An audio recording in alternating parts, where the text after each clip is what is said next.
YouTube. Teen accidentally runs into secret cult body dump. Lock in. My heart is beating, bro. Bro, but on a side note, y'all, 16 to pass me would totally probably do this. Or 15 me would go try this, but anything younger, bro, I used to be terrified of anything like this, y'all. Yeah, sorry, hold on. But anything that like anything ghost wise or anything like this, bro. Like I remember, I used to skateboard with my brother and his friends, and when they mentioned police, bro, used to have me pooping my pants, y'all. Like I hate getting in trouble. Anything scary like that, bro. Like it had pre 15 Brendu was absolutely terrified of such things. And even now, I feel like even now I'd probably, I don't know. I feel like I don't know. I like checking things out, y'all. I feel like I'd probably accidentally, I'd be curious. Group of teenagers. Actually, maybe not. Pitch night, bro. Maybe not, y'all.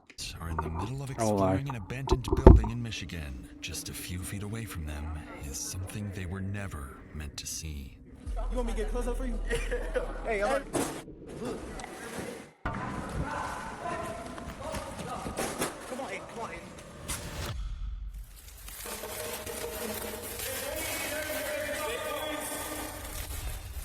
When police arrive to investigate, they discover this killing might be part of something far. Realistic clues pointing to a murder orchestrated by a cult. And as detectives begin closing in on its members like a gang. turning them on each other, they discover that this may not have been the cult's first victim.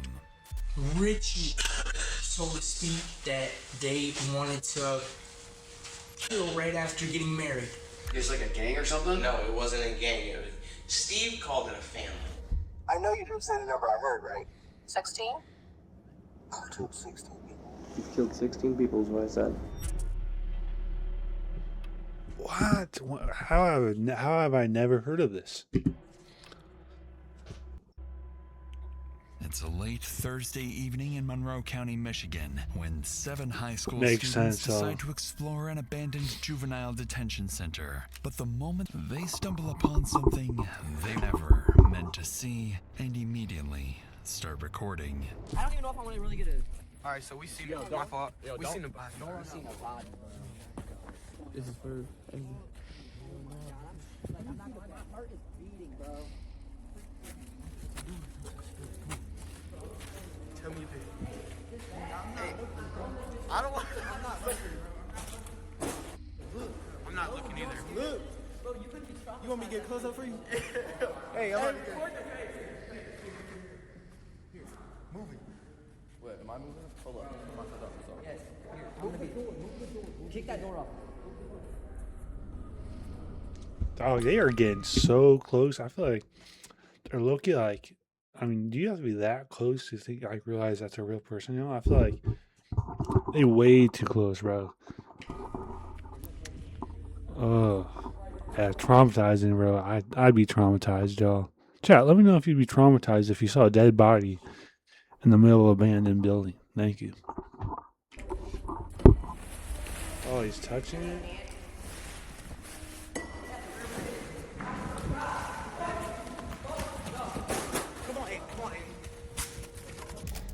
Upon seeing what appears to be the dead body of a young woman, the boys run back to their car and drive off. Despite knowingly trespassing, one of them calls 911 and begins describing in detail the gruesome discovery they had just made inside. Monroe County 911. What's the address of your emergency? Hi, so we were exploring a abandoned building, and I think we found a dead body. Okay, what was the address? Right now we're at the Monroe Travel Center. Where was the address you were exploring? It's the old student center, or like an old school or something. You're pretty far away from Netto. Yeah, because we drove away and we didn't know what to do. Tell me exactly what happened. Like, he moved a door that was on the ground, and underneath it there was a tarp, and under the tarp we saw a foot. So we left and called. Can you give me a call when you get back to the pilot center? Yes. After directing the teens to a safe location, Michigan State Police are dispatched to Boysville, an abandoned juvenile campus with dozens of rooms and corridors. Once officers arrive with no electricity and a potential homicide scene waiting inside, they draw their weapons and prepare to move in. Just keep track of how many rooms, like, look at how many sections there are of the building. Keep track of how many sections you think you're going through so you don't get lost. Yeah. So you three want to go? Oh, heck nah, bro. What a scary call to go on, bro. Abandoned, and there's, for the police, bro, you think there's a chance of somebody being in there right now, bro? Somebody, like, living in there and possibly just having, like, bodies around there, bro? I'd be peeing myself right there. Hey, you can take my badge. That'd be my day, bro. You can take my badge. First, me and Llewellyn will stay back. One row.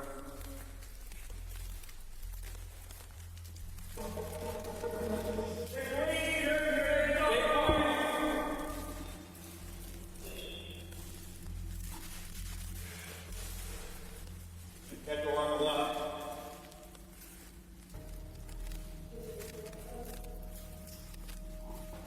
Long hallway. Long hallway.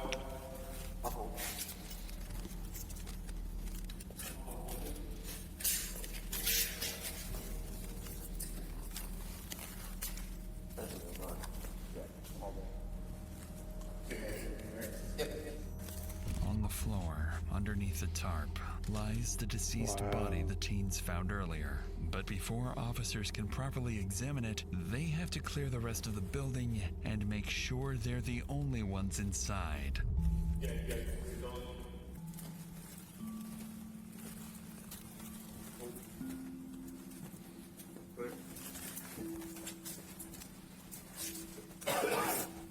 a series of rooms.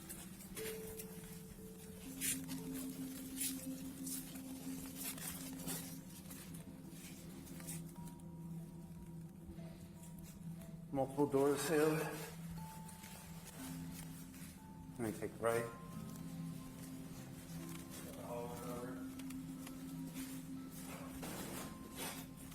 Walking through.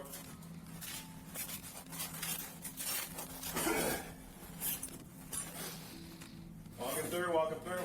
Stay, please.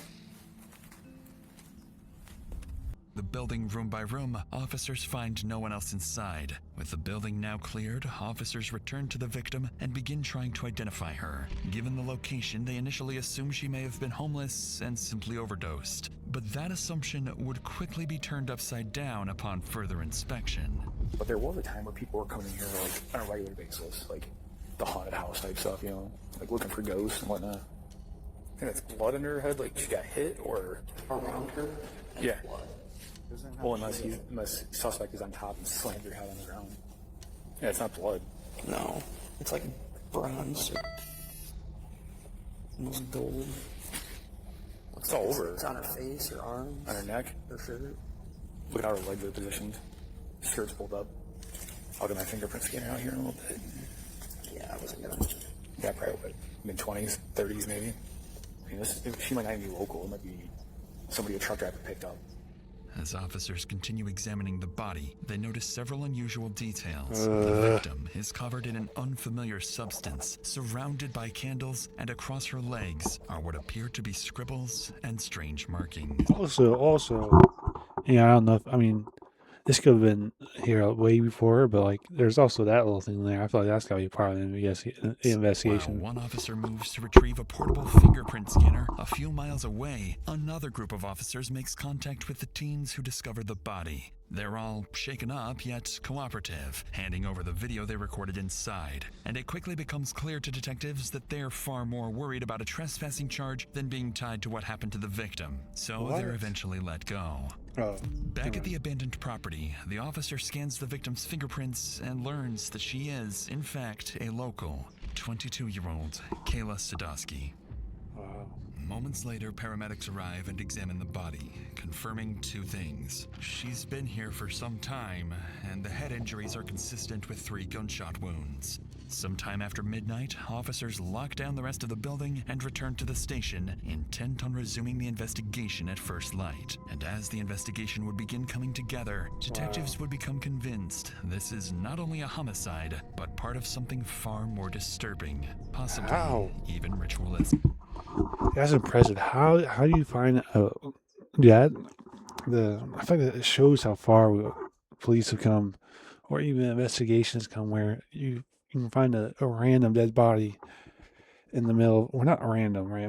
It's a local, but surprising how much you can just get off of that, and how that body can lead down a whole rabbit hole. Like, what lead do you go after from that? If you live with him and you leave and he finds out you leave, needless to say, you're going to be the next. Steve said that she's screaming, Steve! Steve, help! Steve, help! Do you want to go see your dad? Do you want to be with your mom? Yes. Or you want to live? Whoa. The next morning, Is he the head cult leader? begin reviewing every available CCTV camera in the area, and after hours of combing through footage dating back 2 weeks, they finally spot her. On February 15th, at around 10 p.m., Kayla is seen leaving the Rosler Street apartments and walking across the Rosler Street Bridge. An hour later, at around 11 p.m., she appears on camera again, walking across the same bridge. But this time, she stops, turns around, and gets into a black Mercury Milan, wearing the same skirt she later be found dead in. That's When crazy. officers run the vehicle's license plate, they learn it's registered to 44-year-old Stephen Bales, a man Kayla has an active protective order against. And just like that, investigators have their first suspect. That same afternoon... He looks like a cult member, by the way. I mean, this fella, the weird tattoo right there, the fat face, bro. I feel like he has that build. Investigators have their first suspect. That same afternoon, officers rush to Stephen's house, but what they find is troubling, to say the least. Really? A note taped to the front door stating that he and his wife, Narina, have left for their honeymoon. To investigators, the timing seems far too convenient. What? Kayla found dead. And so they try calling him, but he never picks up. Wonder why. This is Stephen Bales. Leave a message after the beep. A search warrant is requested, but in the meantime, there's little police can do but wait, while Stephen and whoever else may be responsible remains free to roam the streets. 2 weeks pass after the body is discovered, yet there's still no sign of Stephen. But then, more than 100 miles away in Shelby, Ohio, police receive a 911 call. They certainly Hold are on, 100 wait. miles away in Shelby, Ohio. That's Police receive a wild. 911 call. Dude, over 100 miles away. Right, I'm like mind blown on how well the investigation can be, like how something over 100 miles away can be connected to that. Certainly aren't expecting, as 19-year-old Bryn Smith tells dispatchers someone is trying to kill him. And when Ohio officers go to meet him, they would unknowingly step into another state's investigation and give them an unexpected... You guys 19 years old, bro? Gosh. Chat, I'm 19, y'all. At the time, I mean, I'm 18 in a month, but even still, that guy looks 30 at least. Hello, what's going on? Actually, let me see his face. From the clips we saw, he looked 30, but let me see him now. So I got you on the phone because you're a witness for me. So my cousin in Monroe, Michigan. He sounds by the 19. way, she knows like everything going on. She on FaceTime? Yeah, she's on FaceTime. Oh. You can't really see her. I can see it. Okay. Go ahead. So he's wanted for murder right now in Monroe, Michigan. For the Kayla Sadowski death. And I was apparently wanted for it as well at some point, but I'd left his house today. Just ran away from him because like he never gives me.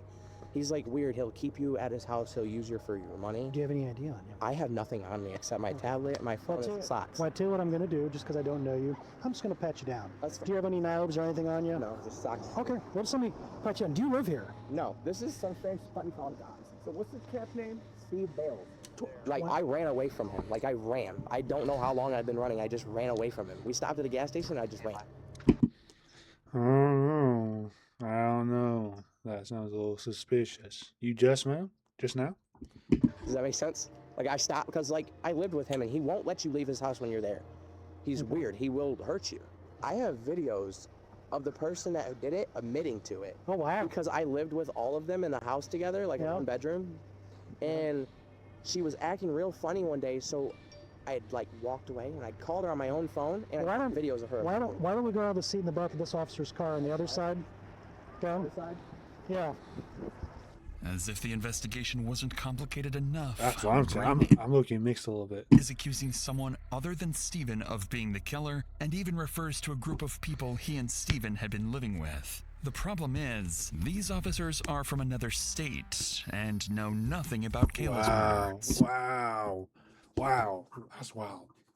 So, they decide to take him to the station to get some clarity on the situation. Upon arriving, officers contact Michigan State Police, and that's when they are finally briefed on Kayla's murder investigation. More than anything, Michigan investigators are fixated on this alleged confession video, urging Ohio detectives to obtain it as quickly as possible. And once Bryn sits down for his interview, what he would go on to describe would sound to detectives almost as if he had just escaped a cult. Now you don't gotta worry about me being killed. So, what was, and this gentleman that apparently killed this girl, what's his name? Steve. Well, I know who killed her. I have a video of her admitting to it. Because we all lived in the same apartment together. There was a one-bedroom apartment that he owned, him and his wife. He had like 8 people living there. I was one of them. And in order to live there, he took your food stamp card. He would take whatever cards you had, and basically your money and everything was his. I did not agree to that. So I just stayed there. I slept on the couch. I woke my head and I laid my head. So we're going down, and he gets married through all this. Now, our ex becomes missing. So I was wondering, because You say our ex. yeah, we both had dated the same woman. Okay. So she becomes missing, and everybody in the house starts acting weird. So I'm gonna try to pull up this video of Caitlin, the one who supposedly killed Gail, admitting that she did it. Did you ever think about going to the Michigan authorities with this? I couldn't. Why? If you live with him, and you leave, and he finds out you leave, and he finds you, basically, needless to say, you're gonna be the next. So if you live with him, you're not allowed to leave. That makes sense. That's pretty sure of all cults, right? Even I feel like even gangs in this might be not true, but off the mafia, it seems like it was the similar thing with the mafia. It's like unless you retire with them, unless you go through the fat trail and through the fat, if you somehow make it through all the robberies and all that, the nonsense, right? Then you can make it. But if you quit at any other time, they're killing you. I mean, that's how the mafia was, which is a bad deal because I think majority of mafia, they either got killed or got arrested before they could retire, in the sense, if that makes sense. It makes sense of cult, bro. I feel like that's every cult. Basically, They don't let you leave. His house is gonna trap you in him, keep you just for your money.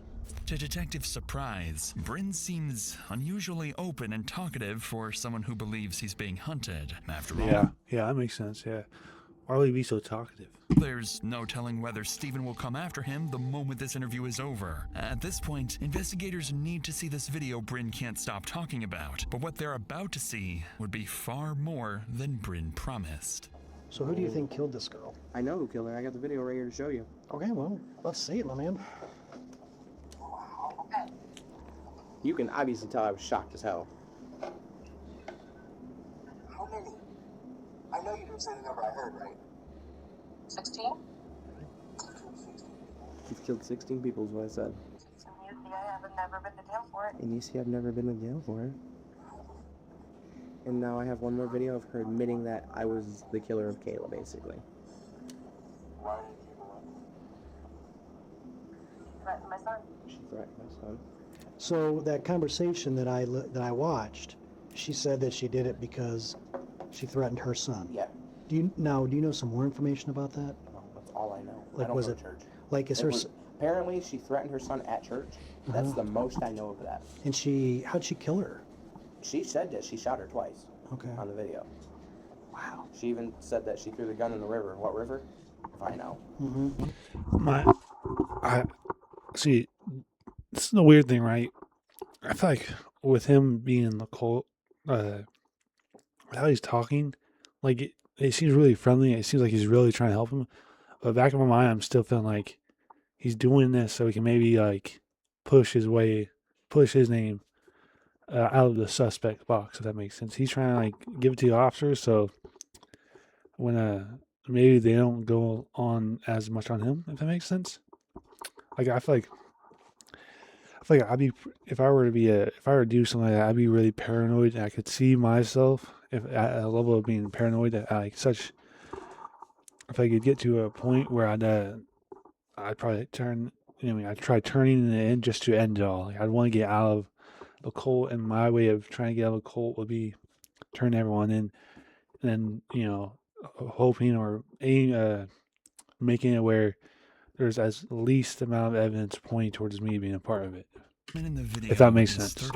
If that makes sense. If it don't, let me know in the chat or let me know in the comments, y'all.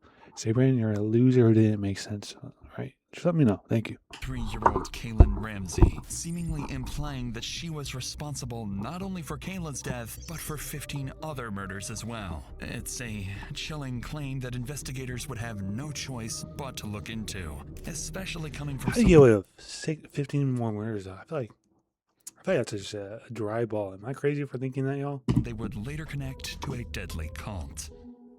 After several more hours of questioning, Bryn is eventually released and told to notify investigators of any contact from Stephen or Kaylin, unaware that the man they've just let go may not be as innocent as he claims. I knew it! I knew it! I knew it! I knew it! Great, I call it! I call it! Later that evening, investigators call Kaylin and are surprised to learn that she's also in Ohio. So they ask her to come to the station the following day to assist with the investigation, withholding the real reason they want to speak with her. And, interestingly, she agrees, almost as if she already has a plan to outsmart the detectives. The next morning, Kaylin arrives at the Huron County Sheriff's Office in Ohio, and alongside her is her lawyer. But as she's escorted to the interrogation room, there's a surprise waiting for her. Detectives from the Michigan State Police, including lead investigator Detective Peterson, have traveled to Ohio for this very interview. And as Kaylin's interview begins, her story would quickly start to unravel until she eventually slips up and says something she was never supposed to know. But before we get to that, this case is a disturbing reminder of how quickly someone else's actions can change your life forever. In January 2000, someone connected to the murder should have known. We're going to be asking you a lot of questions. A lot of these questions we already know the answer to. So, I don't play games, you know that? We went and got him to make sure you had him here. Right? That's important, that I want to make sure you feel comfortable. Rate your life on a scale from 1 to 10. 1 is the worst life ever, 10 is the best life ever. Right now, Interesting. it's a 1. It's a 1? But after, hopefully today, it'll be a 10. Okay. So, what's going wrong right now? Me living my life in fear. And why are you living in fear? Because of this guy, Stephen Bales. Okay, why are you so afraid of Stephen Bales? He's threatened my life. Okay, how does he threaten you? He's threatened to kill me. Okay. Do you know Kayla Sadowski? I knew of her. She was one of my friends at one point until I moved out here 3 years ago and we lost contact. Tell me about her. Tell me about Kayla. She was such a sweetheart. Oh my God. She even loved my youngest son. She was a sweetheart. She was just like me, outgoing, laid back, calm, give her shirt off her back to whoever needed it more than her. Her and I were a lot alike. Was she easy to get along with them? Oh yeah, she was very easy to get along with. Such a sweetheart. Okay, did you have any conflicts with her ever? No, I've never had a conflict with her at all whatsoever. Was there a time where, recently where she accused you of hitting with her belt? No, not that I'm aware of. It's something I would never do. I don't have a mean bone in my body. Okay, understood. Anyone you talk to about me will tell you I'm such a sweetheart. Okay, I believe it. Last contact I had with her was just shortly before whatever happened to her, and it kills me. I had just talked to her about maybe the day before, or maybe a few days before she had passed at the grocery store. Okay, when was that? Around Valentine's Day. Here, Kaylin seemingly places the She freaked up?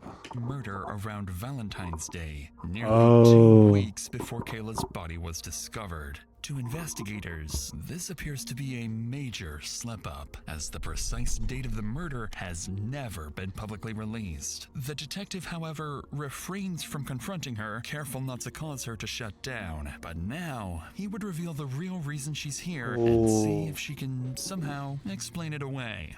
I'm not making this up. I'm not here to trick you. We have a video of you saying that you were the one that killed her. No. I would never kill anybody. Because I'm a sweetheart. I would never hurt anybody. Listen, that's why I take the time. Day in my life. That's why I take the time to talk to you. So it's 5 videos. We'll go through them all if you want to.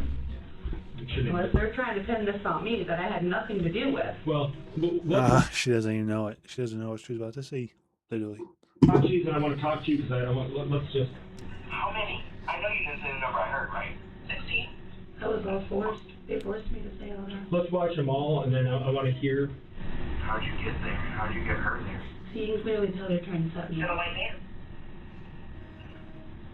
This isn't my first time. That's why I'm trying to get you. Listen to what I'm telling you to do. Obviously, I want your side to that. Right? That's why we're here. So what is your side to that? My side to it is I had nothing to do with Kayla's death. Because you can really help us, okay? And in turn, I don't make guarantees, but there's a chance you might help yourself. But I want to make something clear. We know when Kayla died, okay? And we also know that we have a video of you with Steve, okay, and Narina, very short time after her death, together at a party. I do not think you're the mastermind. I think that there's a lot of influence by Steve. There's no doubt there's a lot of influence by Steve. Yeah, that's what I'm thinking. I don't think she's the headmaster of it, but she's definitely like a sidearm. You want to talk to me again? I think I'm done for today. Okay. My stress level's getting too high. It's slowly making me sick. After being shown the video, Kaylin does exactly what investigators feared most. She ends the interview before giving them enough probable cause to detain her, and so she's released. Today, detectives finally get their first lucky break. The search warrant for Stephen's apartment is approved. Wasting no time, Michigan officers rush back to his residence, hoping to find answers to Kayla's murder and perhaps a clue as to where Stephen may have fled. Upon entering the cramped one-bedroom apartment, deputies are stunned to find evidence that at least 7 people had been living here, and things would only get stranger from here. Throughout the apartment, officers notice a recurring theme: the Grim Reaper. Stephen had adopted the name Grim, labeling many of his belongings with it. Inside a journal, deputies discover that he referred to his wife, Narina, as Lady Death. The group even had What a chud, by the way. I mean, these people, when I think of a cult, like, these guys have such the build for it. Actually, there's 2 builds. It's his build and, like, the oddly handsome or oddly attractive people.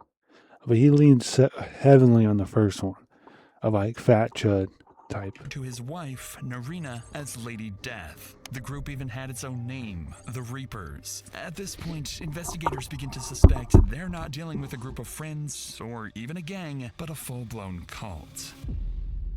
As the search unfolds, investigators back at the station begin monitoring Stephen's online activity, and before long, a Facebook photo stops them in their tracks. The image was taken during Stephen's wedding on February 14th, Valentine's Day. Police immediately recognize Stephen, his wife Narina, Bryn, and Kaylin, but the remaining 4 people are complete unknowns to... Wow, they're really piecing it up right now. I feel like some like video games have to be like how this guy's narrating it through. W video, bro. Hey, he's got 5.4 million. What a great video, though, right? I freaking love how he's narrating it. To the investigators, and detectives suspect they may also have been involved in the homicide. Stephen's mother is quickly rolled out, along with a family friend who appears to have little connection to the group. But the same can't be said for the remaining 2, Alex Fico and Sierra Bemis. 2 people Stephen has taken under his wing. That same afternoon, Detective Peterson calls them both and asks them to come to the station. And as Detective Peterson prepares to interview them, he needs to answer 2 critical questions. What is their connection to Stephen, and where does their loyalty to him end? Whoa. So tell me about your relationship with Steve Bales. He was a good father, kinda. Didn't really get along. Good father, kinda. What didn't you get along with him for? Because he always wanted to take my money and use my food stamps. Did you let him? I gave him my card and he never gave it back. I want you to tell me everything you can, everything you know about the death of Kayla Sadowski. Everything I know. Alright, so Steve Bales, I met him at Buscemi's Pizzeria, Monroe Street. I was real strung out one day and drunk at the same time, and guy took me by the hand and just looked me dead in my eye and told me that I could get over it. You know, you gotta die. Steve had Yeah, so a very firm handshake, and it felt brotherly. It felt like he was expressing love towards me. Sounds like he's kind of being pretty loyal right now. Like he's saying that he really he was really connected to him. This might be a heartbreak story, y'all. It made me feel good for like being sober and not drinking. That was nice of them, actually. Okay. Was there anything good about Steve? No. No. Because you described him as a good father, She seems less loyal right now. so there was nothing good about that. No, not really. Okay. Do you think he used you? Yes. Okay. Interestingly, Sierra struggles to find a single good thing to say about Steven, yet both she and Alex still consider him family. Like many manipulative leaders, Steven targeted vulnerable people at their lowest, offering them support, housing, and a sense of belonging. Over time, that trust turned into control, with members handing over their income and providing for him financially. But Steven's influence extended far beyond money and into violence, as Detective Peterson is about to learn. So when was the night that Kayla got murdered? I believe it was the night of their wedding. Like, they just crazily went out and, you know, that was their ritual, so to speak, that they wanted to kill right after getting married. Caitlin, Kay, the one who, she did the killing. At least she said she did the killing. So Kaylin and Kayla didn't get along. Why not? Because they were sorry fighting over Steve. So were Kaylin and Steve, were they romantically involved? Yes. Okay. And Kayla and Steve were romantically involved? Yes. And so Kaylin, you're saying, I don't put words in your mouth, was jealous of Kayla? Yes. Was Steve planning this at the wedding? Not like sit down saying, we're doing this, and I'm doing this. No. So based on what you can tell, do you think Steve helped plan this? Yeah, I think Steve planned it all. He said that she's gotta go. As the interviews continue, Detective Peterson It's learns getting that deep, Steven y'all. was It's getting involved with 3 women at once: his wife Narina, Kaylin, and Kayla. With tensions between Kaylin and Kayla escalating for months, detectives suspect Steven was deliberately fueling his rivalry for his own benefit. But Detective Peterson would soon learn that Steven wasn't the only man in the house exploiting the women. Interviews are unfolding. Detectives decide to give Bryn a call and ask him to come to the station. After being the first to expose Kaylin and appearing in Steven's wedding photos, Peterson is convinced he must know more about the murder than he initially admitted. And as he sits down for his interview, investigators are about to discover that Bryn played a role as well, one he conveniently failed to mention the first time around.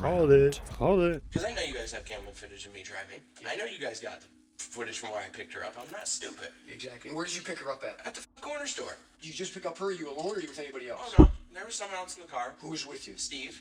So, what was the conversation that led to you picking her up? Hey, where are you? What are you doing? Nothing. Off work. What are you doing? Nothing. You want to hang out for a few? Well, there was Steve's chance because he knew I was talking to her. Yeah, you better do that. Okay. So, does she think, and I'm not sure, does she think that you guys are dating again at this point on February 16th? I'm guessing, because she called me babe at one point. Okay, so what makes you think that she's now... I didn't like that. What makes you think she's now... She believes that you two are together as a couple? Because she called me babe for like 3 times. I didn't say anything, but the 4th time I said something So about before it, you picked her up but I on wasn't. February 15th or 16th in the black car with Steve hiding in the back seat, if I got anything wrong, correct me. I'd just like to kick it back out so we're on the same page. When was the last communication you had before that?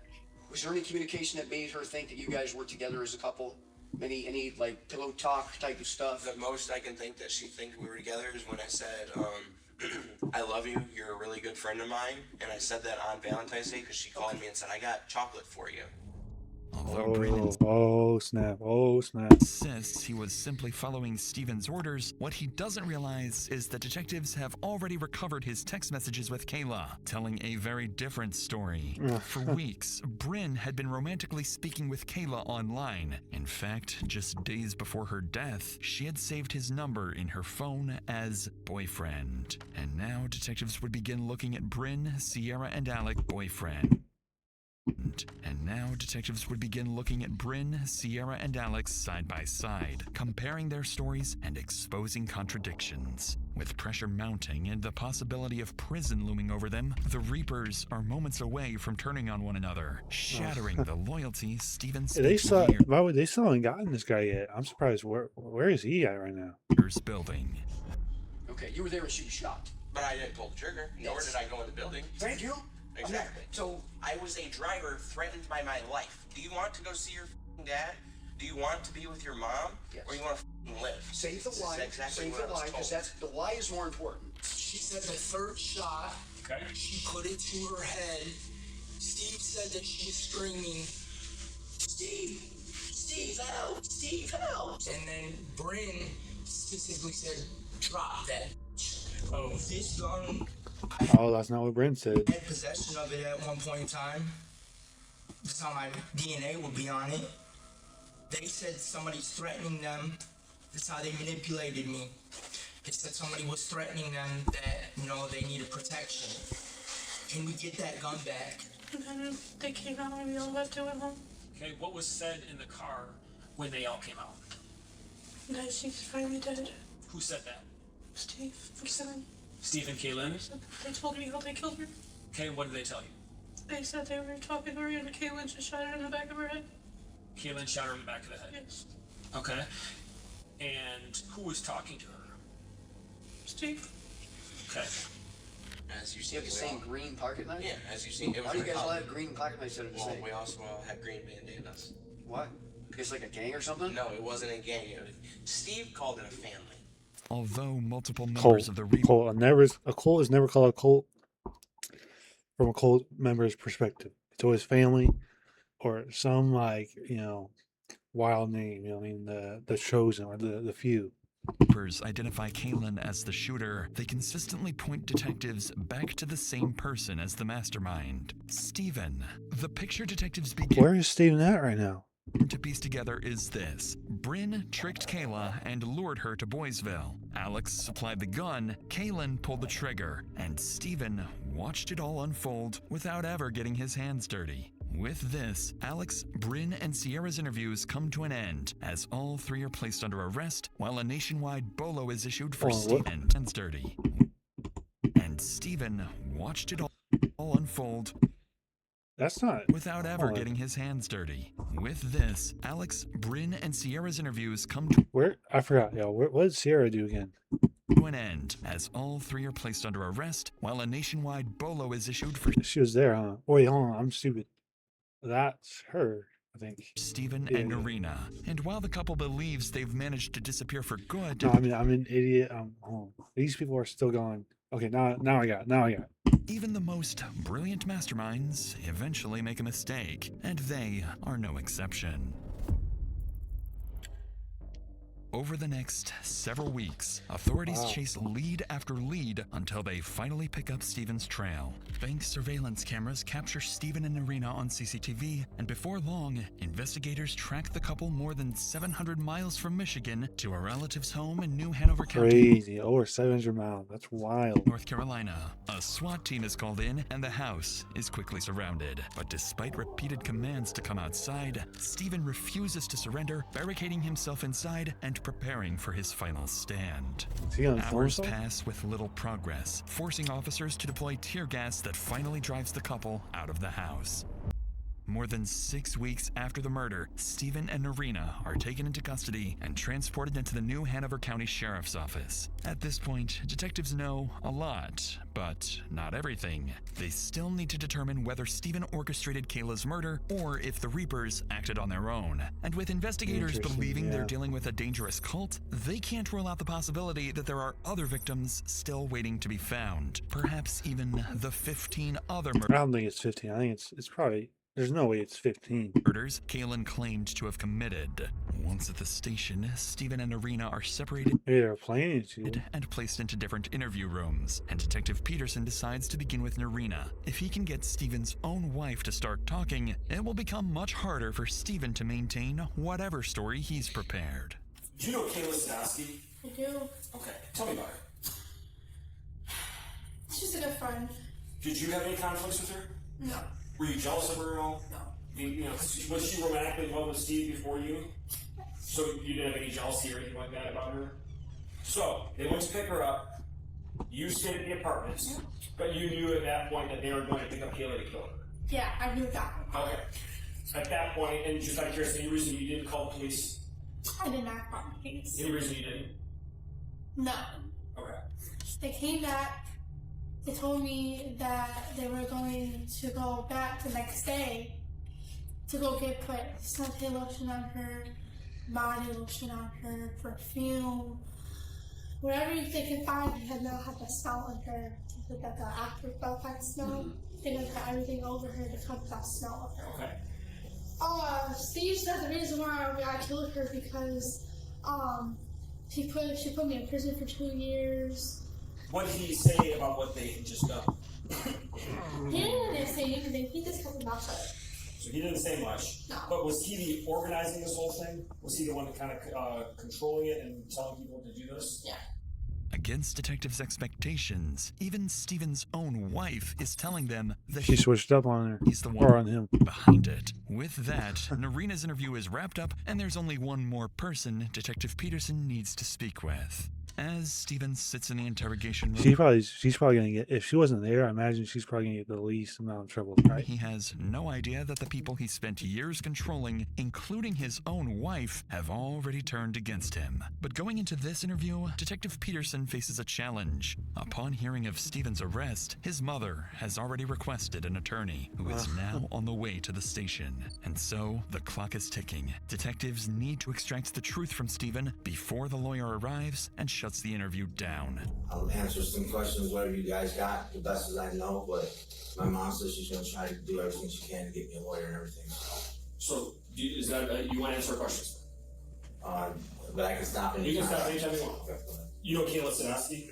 That's my ex-girlfriend. Me and her had passed for years, and Tell me about her. I miss that girl, but she was a handful. She was like, me and her, we always argued all the time. About what? Just anything. Like, she'd get jealous if I'm talking to somebody. Like, if I'm talking to a cousin that's a female, she would think I'm cheating on her. And then she would threaten me, like, she would kill me. She pulled a gun out on me and Brian. Were you upset with her specifically about, say, did you blame her for going to prison or anything like that? No, because you want to know the funny thing about that? She put me in prison for a year. Said that I choked her, that I slammed her against the wall. She lied because I was messing with her sister at the time. So you were not involved in the planning and execution of Kayla's death? No, I was not. Was Bryn involved? He was with me at the time. And the only time he wasn't with me, no, Brian came down with yeah, because he drove with us. And when you say he was with me at the time, at what time? When we were going on our honeymoons and when we went to South Carolina. That's contradicting each other's stories. Okay, so what does that have to do with when she was killed? I'm not sure. I don't know. Well, you brought it up, so I'm just curious. You said that he was with me at the time. What do you mean? Oh, like when I was going down to South Carolina and Florida. Right, what does that have to do with Kayla's death? Oh, I don't know anything about that. In an attempt to deflect blame from Bryn, Stephen just revealed he was with him at the time of Kayla's murder. But there's a problem. Kayla's time of death was never made public. And just like Kaylin, Stephen has unknowingly implicated himself. In Stephen's mind, Kaylin is the one who pulled the trigger, which makes him innocent. But detectives see it very differently. They view Stephen the way prosecutors often view notorious cult leaders like Charles Manson. The person who pulls the trigger isn't always the most responsible. Under the law, the person who plans a killing can be just as, if not more culpable than the one who carries it out. Seeing that Stephen refuses to tell the truth, Detective Peterson decides to push harder and reveal damning evidence Stephen can't talk his way out of. But this strategy is about to backfire. All right, so have Really? you ever been to the old Boysville facility? One time. When was that? That was many, many, many years ago when it was open. Remember when we started talking, right? Yeah. I told you, I know everything about you, Steve. I know everything about, I know more about your wife and your Bryn and yourself probably than you do. So, and I'm going to ask you straight up, is there any reason, or I should say, would it surprise you to know that we have a Facebook conversation between you and Bryn at Boysville that night? No, you don't. I guarantee we do. Well, this is where I need my lawyer then. Okay. Sounds good. Because I know that's not a lie. Oh, it's a guarantee. You'll see it. It's not a lie. The only thing that's been a lie is what you've been telling me since we sat down. Understand we've talked to you. So everything I just said was a lie? Yes. Okay. I need a lawyer then. Okay. That's fine. And I just told you everything by play of what happened. Okay. Now here's the last part I don't understand about being a lawyer. It's like I understand you need to make money as a lawyer, but like why this guy though? I mean, like why like what makes a lawyer want to stand for him? Like, hey, I'm gonna defend this guy. I want to try to help him out. I mean, I guess it's an opportunity to make crazy money. But I mean, I feel like this. How much money are you getting? Like, even with all the money he's had, all the money of them combined, it's a lot of people's controlling.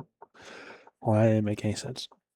With all the people's money he had, like all the people, all the food stamp money and et cetera, income and that sort. How much money is that lawyer getting from this guy? Just know this. The fellowship you have is broken up. Everyone's talking, including your wife. We've spoken in arena. We know everything. And I mean everything. So it's up to you if you want to talk. You said you want to talk to your lawyer. I'll let you have your lawyer, but this will not help you. Okay? Any questions for me? No, sir. Okay.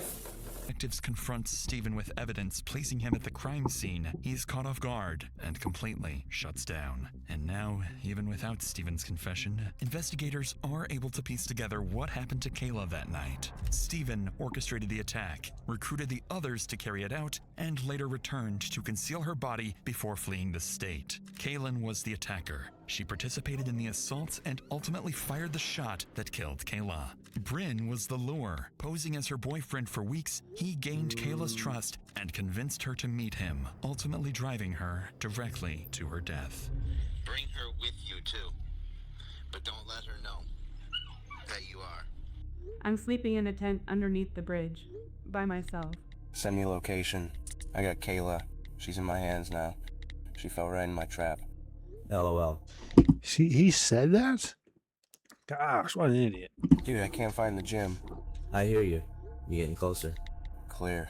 Sierra acted as part of the ambush team waiting for Kayla, serving as lookout as the murder unfolded. Narina never went to Boysville that night. Instead, she stayed at the apartment monitoring a police scanner, ready to warn the group if law enforcement was approaching. And Alex supplied the firearm, later retrieving it and helping conceal the evidence afterwards. In the end, none of the Reapers would escape accountability. Alex pleads guilty to tampering with evidence and accessory charges, receiving a sentence of 5 to 10 years in prison. Narina receives 13.5 to 30 years, while Sierra is sentenced to 18.5 to 30 years after both pled no contest to second-degree murder. Bryn and Kaylin each plead no contest to second-degree murder and are sentenced to 40 to 60 years in prison. Wow. And Stephen Bales is convicted of first-degree murder and conspiracy to commit murder, receiving life without parole, along with a second life sentence with the possibility of parole. As for Kaylin's claims that she had murdered 16 people, detectives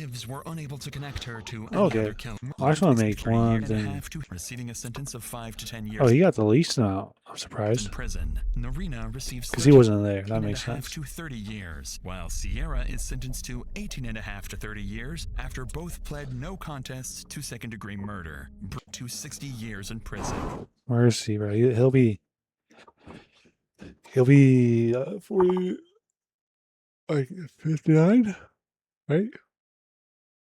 Right, I think he'll be like he'll be A tad bit older, younger. Stephen Bales is convicted of first-degree murder and conspiracy to commit murder, receiving life without parole, along with a second life sentence with the possibility of parole. As for Kaylin's claims that she had murdered 16 people, detectives were unable to connect her to any other killings, leading them to believe the confession was fabricated under pressure by Stephen and Bryn. Even so, investigators are still looking, because there's no way of knowing whether Kayla was their first victim or simply the first one to be found. Yeah. And while this case left Michigan shaken by a deadly cult no one knew existed, our next case takes us to a place where violence and gang activity lurk around every corner. These are the members of one of the most infamous gangs in Washington. And Wow, WVid, bro. Hey, WVid, y'all. Hey, good stream. I appreciate y'all being here. I appreciate the one viewer I had. I'll catch you on the next one, though. All right.